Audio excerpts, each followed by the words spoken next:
Bon, salut à tous, c'est Arnaud Chaumet, Aura Expertise, je suis expert en bâtiment.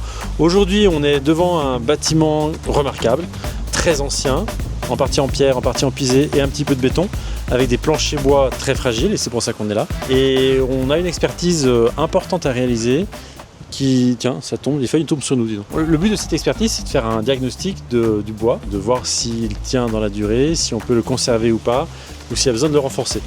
Donc pour ce faire, je ne pouvais pas accéder aux planchers qui sont effondrés tout seul, j'avais besoin de sécurité, parce que dans certains cas, en fait, je peux être amené à faire des expertises dans des endroits qui sont un peu difficiles d'accès ou dangereux.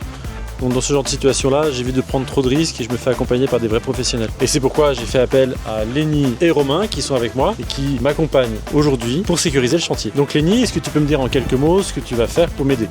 Déjà de pouvoir donner à Arnaud les moyens d'accéder aux poutres qui sont pour la plupart hautes et difficiles d'accès.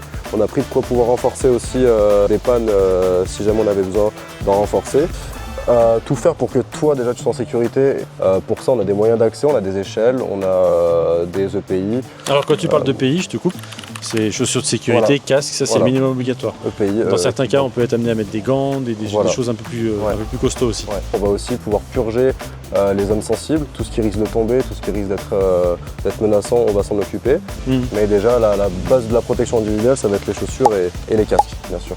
Lénie, tu es venu accompagné de Romain, charpentier, couvreur, c'est ça? C'est ça. Nous on est là pour sécuriser la zone et détecter aussi des pièces de bois qui ne sont pas visibles à l'œil nu. Tout à fait, donc ça va se voir au travers de découpes de plancher par exemple. En fait c'est des zones qui sont parfois assez inaccessibles, c'est-à-dire que dans un complexe de plancher on peut avoir le plancher, la surface, des lambourdes, un contre-plancher, des solives, une poutre et un faux plafond. Alors là c'est un faux plafond ancien donc c'est en latis.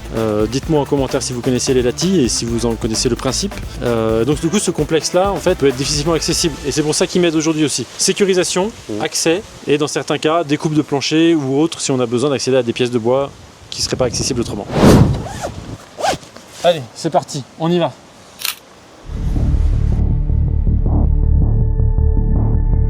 Donc là du coup vous allez sécuriser la zone. Une fois que c'est sécurisé, que les morceaux de bois sont un petit peu enlevés, on ira dans l'angle là-bas et on fera un test visuel pour voir un peu l'état du bois. Et puis je ferai l'écoute amplifiée. Allez, c'est parti. C'est parti, go. Tu vas monter avec moi. Comme Zimir.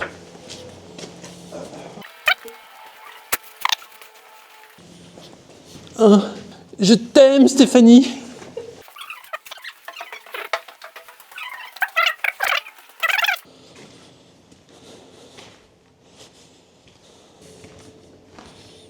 Donc là ici on a une structure en pierre et en pisé, soubassement en pierre et puis partie haute en pisé, avec un enduit par-dessus. Et ce que moi je veux savoir c'est si cet enduit est un enduit à base de ciment ou un enduit à base de chaux. Le seul moyen véritable de savoir de manière chimique si c'est un enduit ciment ou chaux, c'est ça. Alors là ça ne va pas vous parler mais en fait vous savez pas ce qu'il y a à l'intérieur, c'est de l'acide chlorhydrique, formule HCl. L'acide chlorhydrique va réagir avec la chaux et on aura une sorte de petite mousse qui va se former dessus. Donc du coup, s'il y a une mousse, on sait que c'est de la chaux. S'il n'y a pas ou peu de mousse, c'est pas de la chaux. Allons-y.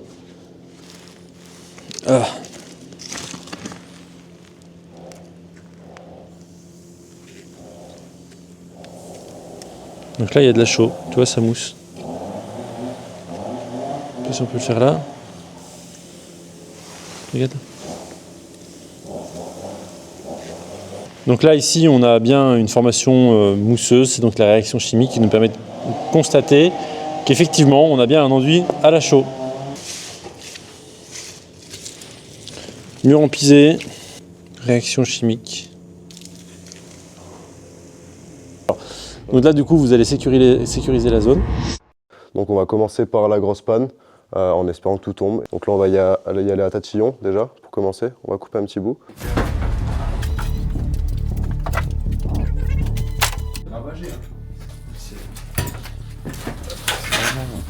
De la poudre, tellement c'est rongé.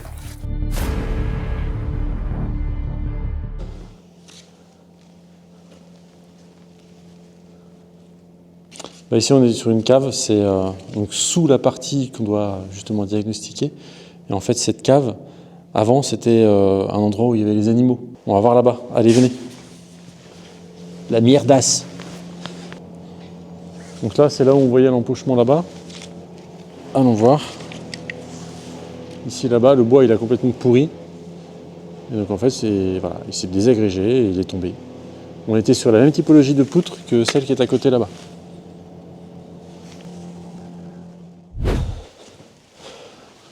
Donc ici, on retrouve une des sections du bois et on voit que le centre du bois a été complètement atteint et complètement rongé, bouffé.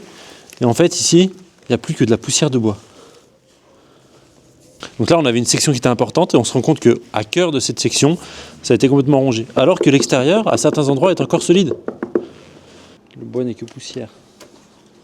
Je pense que si tu grattes dedans, à mon avis... C'est bon, il n'avait pas le micro. De toute façon, on savait qu'il fallait pas lui donner le micro. Ah, je pense que ça fait un petit moment que les insectes s'en donnent à cœur joie. Il doit y en avoir un paquet pour faire ça. Tu tombes régulièrement sur des larves Non, dans le bois, où tu les vois rarement. je les vois rarement. Juste quand même pour réduire à l'état de poussière comme Ouais, ça. c'est fou. Hein. Enfin, c'est pas de la poussière d'ailleurs, vous savez ce que c'est? Ce sont des déjections des larves, c'est leur crotte. Ah bon? Oui, ils mangent le bois, ils le chient. Ah ouais? Ils le mangent, ils le chient. C'est ça qui fait la poussière? Ouais, ça c'est de la merde. Ok. Tu viens d'en respirer beaucoup. Je vais quand même rester en bas de l'échelle, te la tenir.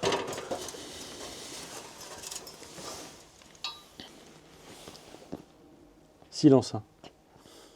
Allez, c'est parti pour le cassage d'oreilles.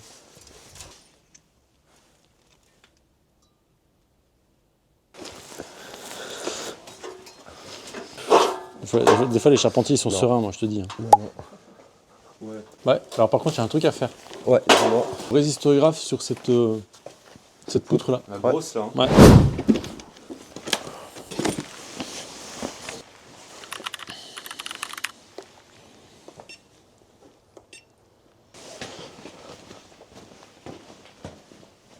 Parce que, attends, ouais, mais là tu vas pas être très à l'aise. Hein. Non. Je vais mettre l'escabeau. Ouais. Je savais pas que c'était aussi. Non, c'est trop.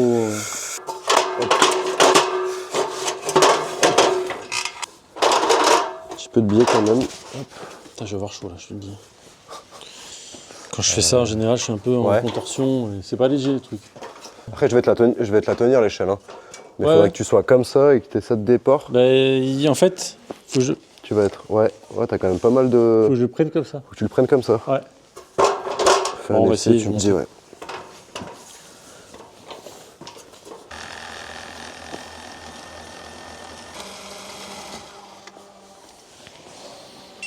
Donne. Tiens. Utiliser le bon côté par contre, il est cassé Arnaud.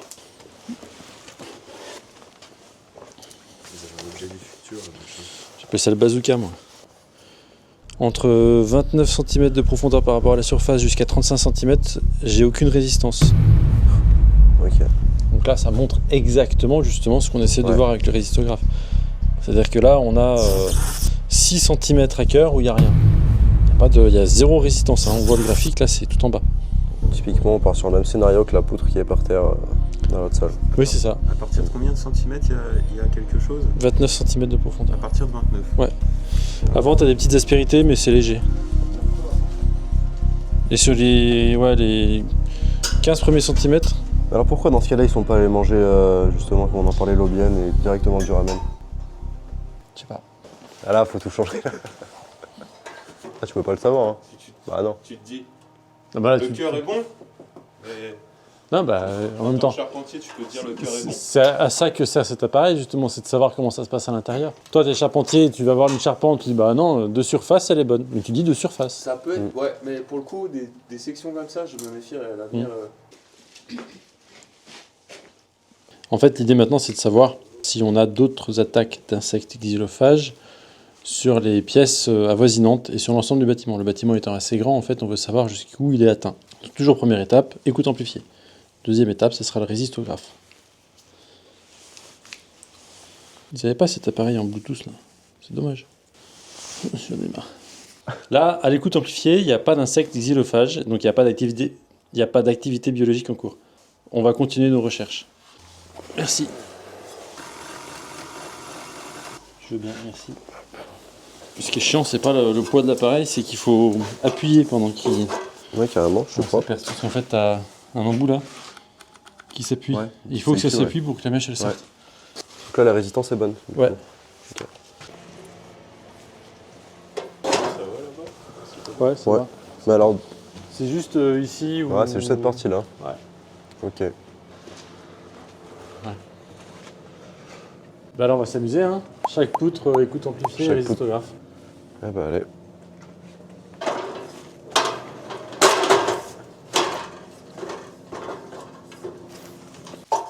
Une vérité. Oui.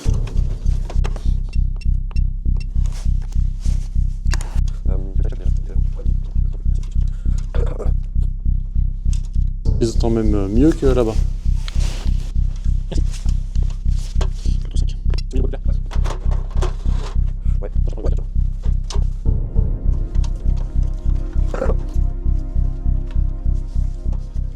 Ouais.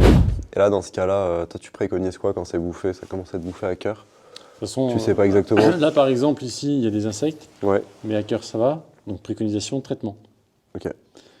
Si les deux sont positives, donc les deux écoutes, enfin l'écoute Mm. et le résistographe c'est positif, on change.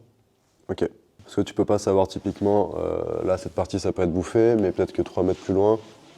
Mais ça, bon. C'est la limite du sondage en fait. Ouais. C'est comme quand tu fais un sondage pour une étude de sol. Tu sondes à un endroit précis, Mm. mais en fait tu essaies de faire une moyenne, et puis c'est pour ça qu'on en fait plusieurs, Ok. enfin, sur toutes les poutres. Mais là-bas, par contre, c'est tout bon. Potentiellement. On a fini ici. Parfait. On va attaquer le gros. Le gros du morceau. Là-bas? Si je te mets l'échelle, si l'échelle arrive jusqu'en haut, tu y vas? Là, non. c'est- Contre Non. le mur, comme ça. En fait, ouais, mais le truc, c'est que l'échelle, elle est. Comment dire? Je sais pas si vous avez vu la position que je prends en fait pour Ouais, bien appuyer. sûr, bien sûr, c'est compliqué. Moi, tu veux que j'y aille ou pas? C'était chaud, oui. Je peux te le faire. Hein. Du coup, tu vas commencer par l'écoute amplifiée. Ok. Alors, ça se met dans le cul. Mm. Et ça, dans la bouche. Ok. Donc ça, dans les oreilles. Mm. Ça, sur le bois. Ouais. Soit tu appuies avec ton pouce dessus, soit tu tiens fermement contre le bois. Pour Ouais. éviter de bouger, parce que la cellule qui détecte le son, c'est ça. Là, C'est ça, ouais. là c'est éteint. Pour l'allumer, c'est comme ça. Et tu peux facilement monter à la moitié. Ok.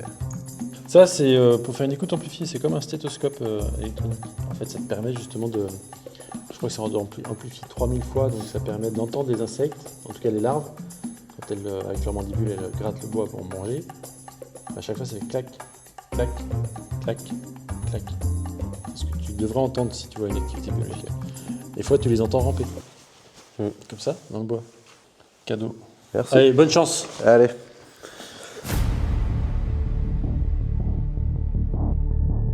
Si tu sais pas, tu te dis pas que c'est de la. C'est très.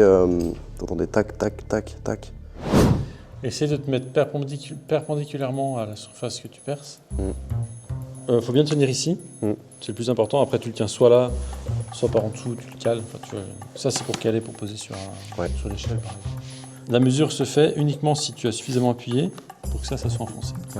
Si tu n'appuies plus, donc ça redevient comme ça, même si la mèche elle est dans le bois, elle continue plus, elle rentre. Ok. D'accord. Donc au début, elle s'enfonce 100 cm par minute. Pour lancer la mesure, c'est là. Donc là, si j'appuie, ça fera rien parce que c'est pas enfoncé. Parce que c'est pas enfoncé, ouais. Si c'est enfoncé et que j'appuie, la mèche elle sort. Ouais. Là elle tourne, on dirait pas mais Ouais. elle tourne. J'arrête, elle revient. Et elle revient. Ok, donc j'ai juste à relâcher pour qu'elle revienne. Soit tu relâches, soit elle arrive au bout des 40 cm, soit elle tourne dans le vide. Ok. Elle se met en sécu ou pas quand elle sent qu'il y a plus de résistance? Elle passe le bois, imaginons. Non, elle continue. Ok. Elle continue jusqu'à ce que tu l'arrêtes. T'inquiète pas, j'en ai d'autres des mèches. Par Ouais. contre, inquiète-toi, ça j'en ai qu'un.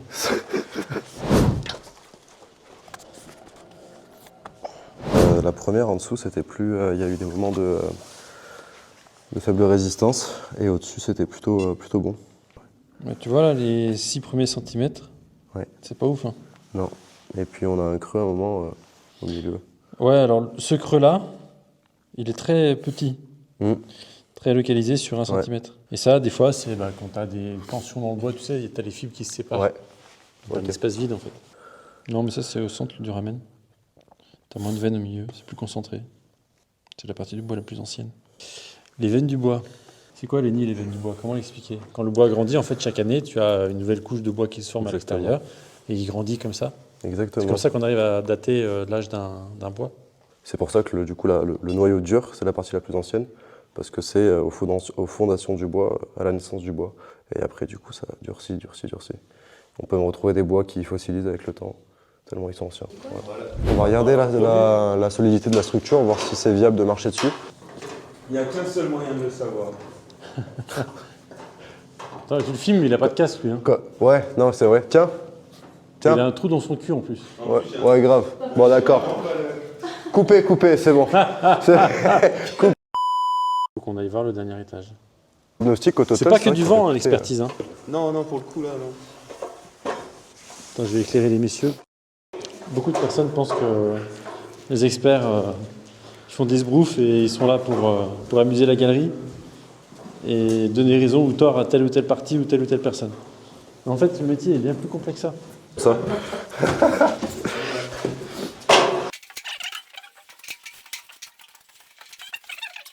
Et fais quand même attention à gauche là. Hein. Ouais, carrément, ouais.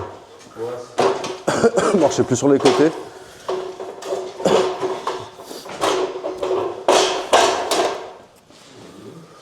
Il y a des belles fresques sur le mur.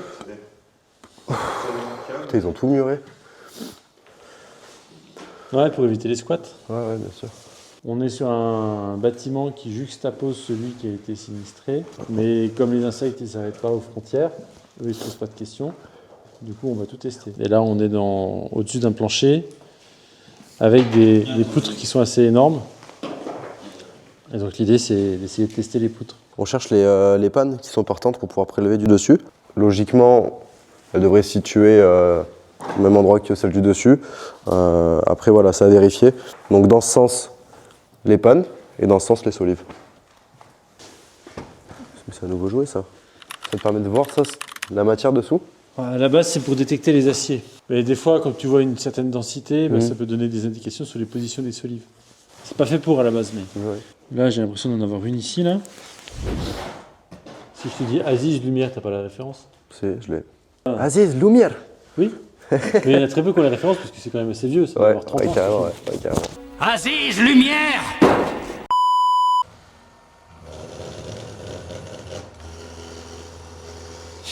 Il s'est passé un truc là, non? Alors là, il s'est passé un sacré truc.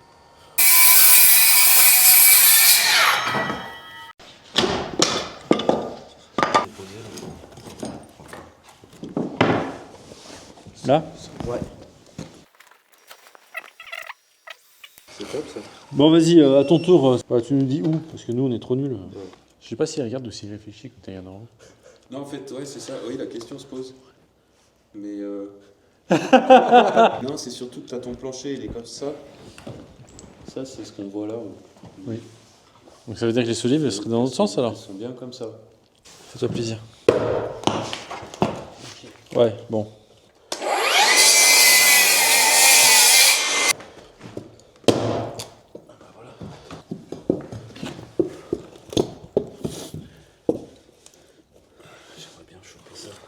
Il y a quoi là en dessous? Attends, faire.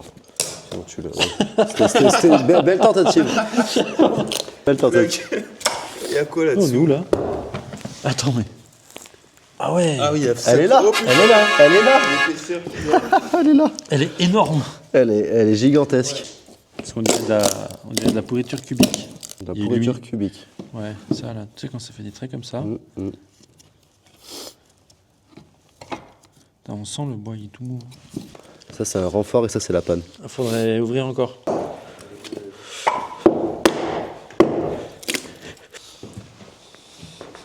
Merci les gars. Putain, elle était vachement basse, hein, je pouvais jamais l'atteindre. Ouais. Ma mèche, elle traverse même pas le... On a réussi à trouver les pannes du plancher, donc à faire les prélèvements. Donc les pannes sont assez saines, confirmera l'expert. Je pense qu'on a fait un bon tour du bâtiment. Il y a des endroits où de toute façon on sait que c'est pas accessible, donc on va pas y aller. On a testé tous les bois qu'on voulait tester. Et je crois qu'on les a bien mis en sécurité. Non? Ouais. Ouais, super. Clairement, ouais. Heureusement que vous étiez là. Oui, il a un casque. Attends, faut couper les lecs. Potentiellement, si tu connais pas, tu peux croire que c'est sain, alors qu'en fait, ça peut te tomber dessus à tout moment, quoi. Si on fait tomber, il faut tout faire tomber. C'est-à-dire le plancher du dessus, il faut tout faire tomber. Là, on a deux planchers, en fait, mis l'un sur l'autre. plus le solivage et là les 2-3 planches qui sont tombées.